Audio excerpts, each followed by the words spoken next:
Salut, cette vidéo fait suite à mes deux publications précédentes où j'avais mis en évidence comment j'avais réussi à peu près les concours et on m'a énormément réclamé les ressources que j'utilisais pour performer en mathématiques. Alors, le plan de la vidéo est assez simple. Je vais d'abord partir sur qu'est-ce que j'utilisais en sup, puis en spé, et ensuite en 5 demi car j'en ai fait une. Et petit spoiler, j'ai eu une révélation à ce moment-là. Et reste bien jusqu'à la fin car je donne un bonus pour ceux qui préparent XENS. Allez, c'est parti. Tout d'abord, commençons par la sup. Bon, je vais mentionner cette ressource, mais elle n'est pas vraiment déterminante, je pense. C'est le Poly Louis le Grand, pour préparer l'entrée en classe préparatoire aux grandes écoles. Alors, je l'avais utilisé entre le lycée et la prépa, et je trouve que ça m'a beaucoup aidé pour acquérir une certaine rigueur qui je trouve, manquait dans les cours et exercices au lycée. Enfin, c'était vraiment un autre monde comparé à la prépa, et je trouve que ça m'a beaucoup apporté.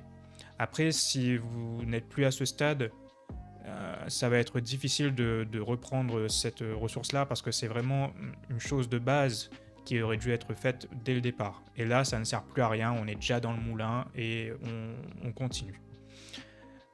Donc au début de ma sup, j'utilisais ce que tout le monde a dû utiliser au moins une fois dans sa vie, c'est BIMMAT, mais je ne sais même pas si je conseillerais ce site pour se préparer aux concours les plus exigeants. En effet, c'est des exos que tout le monde connaît et la difficulté est croissante et modérée. Mais je trouve que ça se répète assez souvent et je ne vois pas certains exos que je trouve clairement classiques et je trouve ça dommage. Mais on ne peut pas tout avoir. C'est vraiment une bonne ressource si on veut débuter, si on veut juste revoir les bases. Mais moi, j'utilisais un autre site qui s'appelle Math France ou France Math, je ne sais plus exactement. Et c'est là où je trouvais des exos que je ne trouvais pas partout en fait. C'est là où je travaillais mon cours et je voyais des exos fondamentaux et que je trouvais pas sur BIMAT en fait.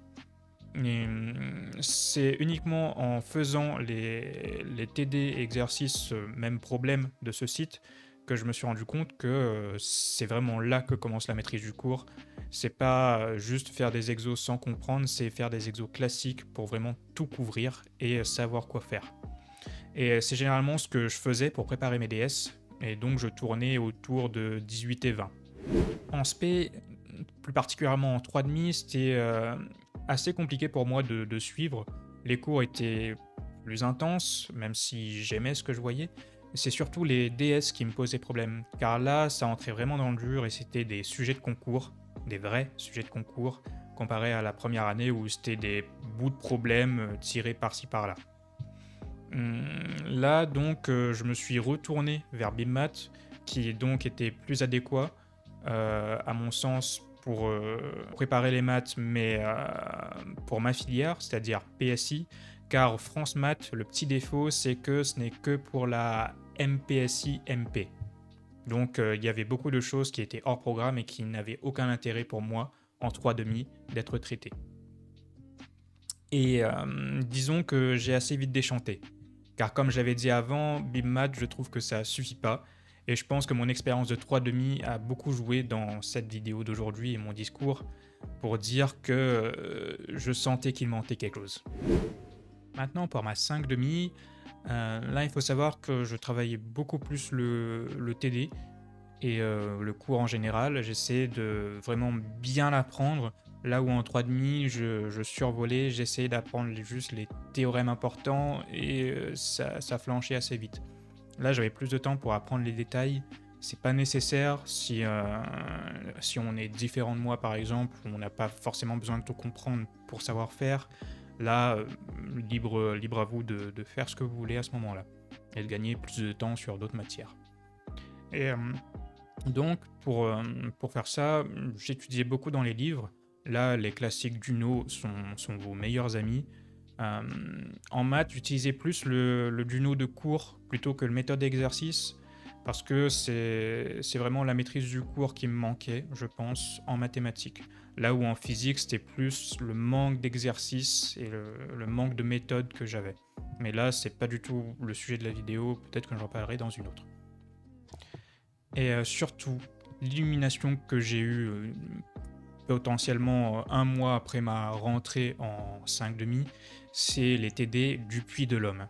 Vraiment, c'est le Graal absolu pour moi. C'est l'endroit où il y avait tous les exercices que je voulais pour ma filière. Bon, après, je pouvais sélectionner si jamais c'était beaucoup trop hors programme, mais il y en a vraiment pour tous les goûts. Et je pouvais sélectionner les exos que je voulais travailler, et notamment dans le concours XENS où il y avait des exos vraiment qui étaient hyper classiques et que j'apprenais à les faire grâce au corrigé. Et même si je ne comprenais pas le corrigé, j'allais voir mon prof et on discutait ensemble et c'était vraiment très fructueux pour moi. Même si des fois on partait sur des débats assez obscurs. De plus, sur ce même site, il y a énormément de ressources pour préparer les oraux, des exercices d'oraux donc qui sont déjà tombés et qui tomberont encore, que ce soit pour CCNP, MINPON, Centrale Supélec et XENS.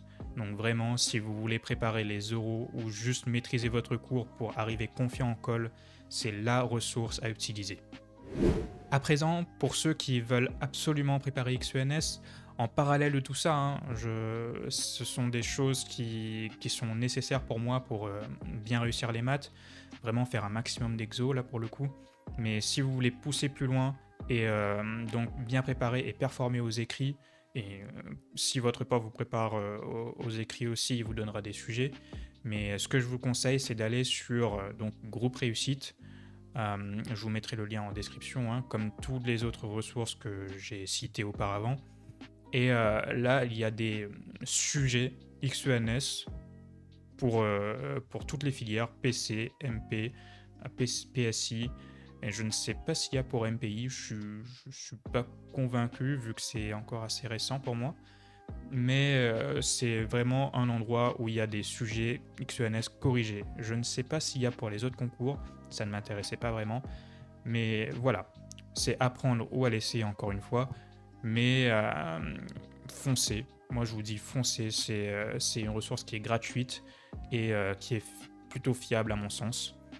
Et si vous voulez vraiment pousser les choses beaucoup plus loin et que vous avez de quoi investir, même à deux, hein, c'est tout à fait raisonnable, c'est d'investir dans un abonnement pour Docsolus. C'est quelque chose qui aide énormément.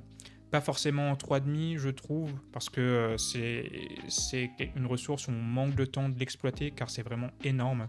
Il y a vraiment des sujets, ça dépend de l'abonnement que vous prenez, mais moi je trouve que c'est une ressource qui est non négligeable si on a les fonds nécessaires.